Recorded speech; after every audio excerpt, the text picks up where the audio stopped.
Hello అందరికీ welcome to Srinavya Suman channel. ఈరోజు మన ఛానల్లో స్పెషల్ ఏంటో తెలుసా? జొన్న దోశ అండి.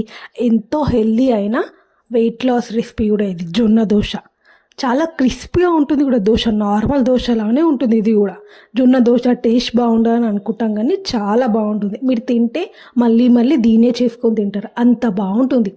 నేను నార్మల్గా రైస్ కుక్కర్ కప్ ఉంటుంది కదా, దాంతో 4 కప్స్ జొన్నలు తీసుకుంటున్నా. మీరు ఒక నార్మల్ గ్లాస్తో కూడా కొలత తీసుకోవచ్చు. నేను నా రైస్ కుక్కర్ కప్తో 4 గ్లాసెస్ తీసుకుంటున్నా. మంచిగా వాష్ చేసుకోవాలండి జొన్నలు.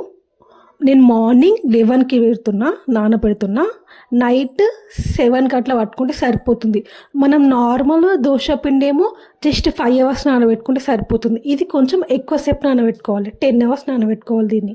అయితే మనం గ్రైండ్ చేసుకోగా పర్ఫెక్ట్గా వస్తుంది. నేను సపరేట్గా జొన్నలు నానబెడుతున్నా, పప్పు నానబెడుతున్నా.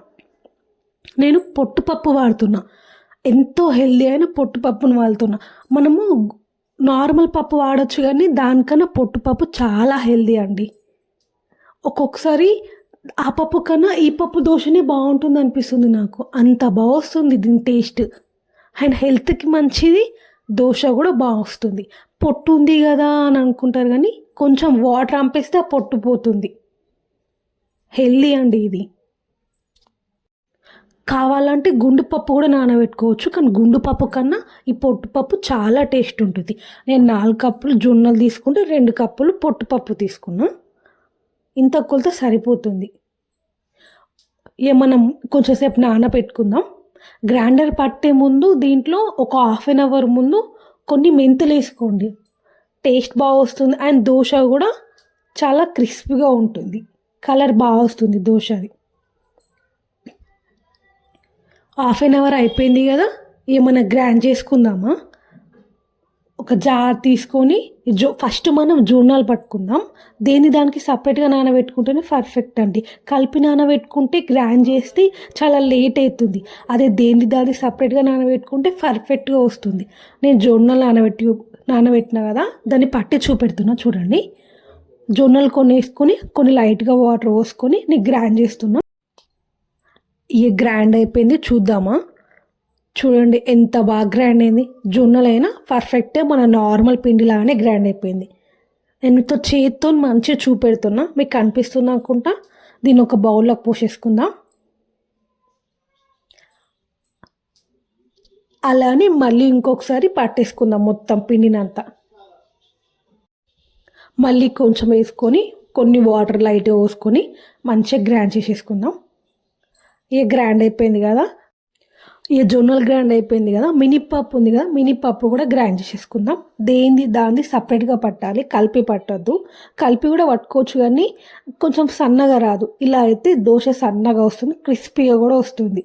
కొంచెం పొట్టుపప్పు ఉంది కదా, పొట్టు ఉంది కదా అని అనుకుంటున్నారేమో, ఏం కాదు, అలానే పట్టేసుకోండి. అది హెల్త్కి కూడా చాలా మంచిది. చూడండి ఎంత బాగా గ్రైండ్ అయింది, ఎంత సాఫ్ట్గా ఉంది. మన నార్మల్ పప్పులానే ఉంది పొట్టుపప్పు కూడా, కానీ నార్మల్ పప్పు కన్నా పొట్టుపప్పు చాలా టేస్ట్ వస్తుంది. ఇక మనం దాంట్లో కలిపేసుకుని మంచిగా మిక్స్ చేసుకుందాం. రెండుని ఇట్లా మంచిగా మిక్స్ చేయండి, అంతా పట్టేసి మిక్స్ చేసుకుందాం. ఇక దీన్ని నేను నైట్ అంతా ఇలానే ఉంచుతా, మార్నింగ్ తీసి చూద్దాం ఎలా అవుతుందో. నేను ఇక క్యాప్ పెట్టేస్తున్నా.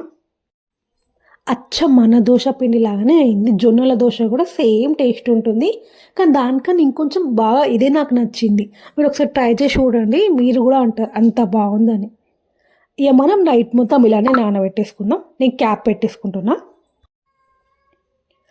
ఇక మార్నింగ్ అయింది కదా, క్యాప్ చేసి చూద్దాం ఎలా అయిందో. చూడండి ఎంత బాగా పొంగిందో.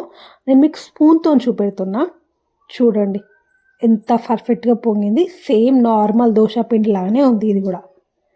కొంచెం లైట్ కలర్ పొట్టుపప్పు ఉంది కదా అనుకుంటున్నారేమో, ఏం కానీ హెల్త్కి చాలా మంచిది ఇది. అండ్ టేస్ట్ కూడా బాగుంటుంది. ఇంకేం కొంచెం సాల్ట్ తీసుకుందాం. మనకు హెల్త్ కన్నా ఇంకేం కావాలండి, సాల్ట్ వేసి మంచిగా మిక్స్ చేసుకుందాం. డైట్ చేసే వాళ్ళకి చాలా బెస్ట్ అండి ఈ రెసిపీ. ఇక మనం దీన్ని కొంచెం తగినంత పిండిని తీసుకుందాం దోశ వేయడానికి. నాకు జొన్న పునుగులు కూడా వచ్చండి, నేను అది కూడా వీడియో పెడతా. జొన్న పొంగడాలు కూడా వచ్చు నాకు. దీనికి మనం చట్నీ చేసుకుందామా. ఈ చట్నీ కూడా ఈజీ అండి. ఒక 2 టమాటాలు, ఒక 5 పచ్చిమిర్చి, కొంచెం కొత్తిమీర, ఒక పెద్ద ఆనియన్, కొన్ని పల్లీలు. దీంట్లో కూడా ఎక్కువ పల్లీలు వాడతలే, డైట్ అన్నా కదా నేను, కొంచెం పల్లీలు సరిపోతుంది. ఒక ప్యాన్ తీసుకొని కొంచెం ఆయిల్ పోసి మన పల్లీలు వేయించుకోవాలి. ఆయిల్ ఎక్కువ అవసరం లేదు, కొంచెం ఒక 5 డ్రాప్స్ అట్లా సరిపోతుంది. మంచిగా మనం మిక్స్ చేసేసుకుందాం ఇక దాన్ని. ఏమన్నా పల్లీలు వేగినట్టుగా ఒక ప్యాన్లో తీసేసుకుందాం దీన్ని మొత్తం. ఇక మళ్ళీ అదే ప్యాన్లో కొంచెం ఆయిల్ పోసి లైట్గా కొన్ని పచ్చిమిర్చి ఎంచుకుందాం. పచ్చిమిర్చి కూడా కొంచెం వేగితే సరిపోతుంది. కొంచెం లైట్గా అంటే ఒక 30 or 40% కుక్ అయితే సరిపోతుంది. పచ్చిమిర్చి కూడా వేగాయి కదా, మనం పక్కకు తీసేసుకుందాం. ఇక మళ్ళీ అదే దాంట్లో కొంచెం లైట్గా ఆయిల్ పోసి ఆనియన్ వేసుకుందాం. ఆనియన్ని కూడా అలానే ఫ్రై చేసుకోవాలి సేమ్. ఆనియన్ ఫ్రై అయిపోతుంది కదా, ఈ ఆనియన్ని కూడా తీసేద్దాం పక్కకి.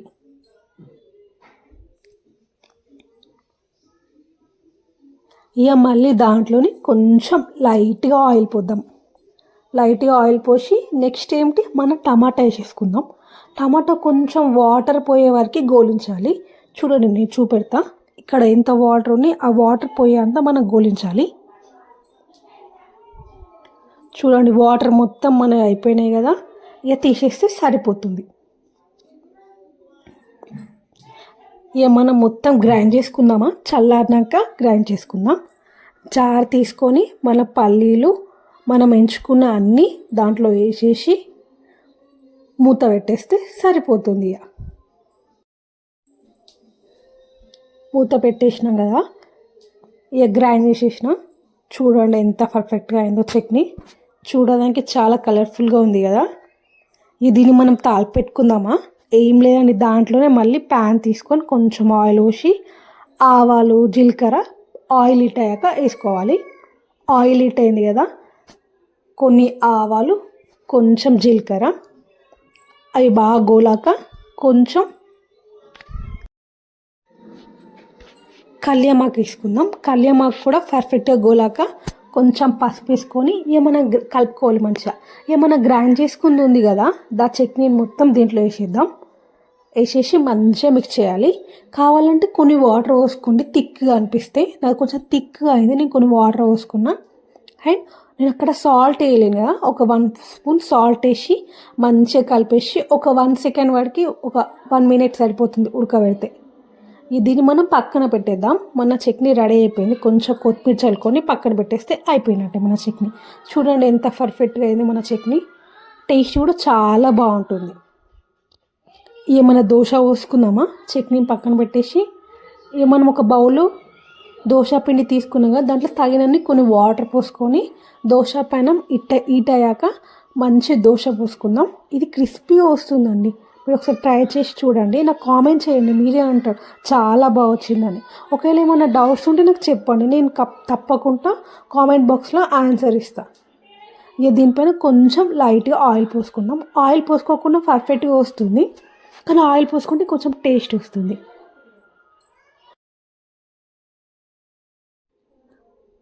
ఇక బ్రౌన్ కలర్ వచ్చేసింది కదా కొంచెం దోశ, దాన్ని మనం టర్న్ చేసేద్దాం. చూడండి ఎంత బాగా అయిందో, నార్మల్ దోశ లానే ఉంది ఇది కూడా.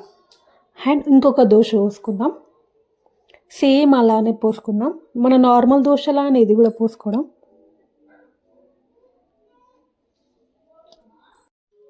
కాస్త ఆయిల్ వేసుకొని ఈ యొక్క 1 సెకండ్ వరకు అట్లనే ఉంచుదాం. 1 సెకండ్ అయితే గోలింది కదా, టర్న్ చేసేద్దాం. చూడండి ఎంత బాగా వచ్చింది మన దోశ. ఇక మనం దీన్ని ప్లేట్లోకి తీసేసుకుందామా. ఒక 3 సెకండ్స్ వరకు ఇంకొక సైడ్ గోలిచ్చి మనం ప్లేట్లోకి తీసేసుకుందాం. అయిపోయింది కదా, తీసేసుకుందాం. మన దోశ రెడీ అయిపోయినాయి. ఇక బౌల్లో కొంచెం చట్నీ పోసుకొని లైట్గా కొంచెం కొత్తిమీర స్టైల్గా మీకోసం పెడుతున్నా. హెల్దీ అన్న జొన్న దోశ రెడీ అయిపోయింది. క్రిస్పీగా ఉందండి. మీరు కూడా ట్రై చేసి నాకు కామెంట్ చేయండి, లైక్ చేయండి.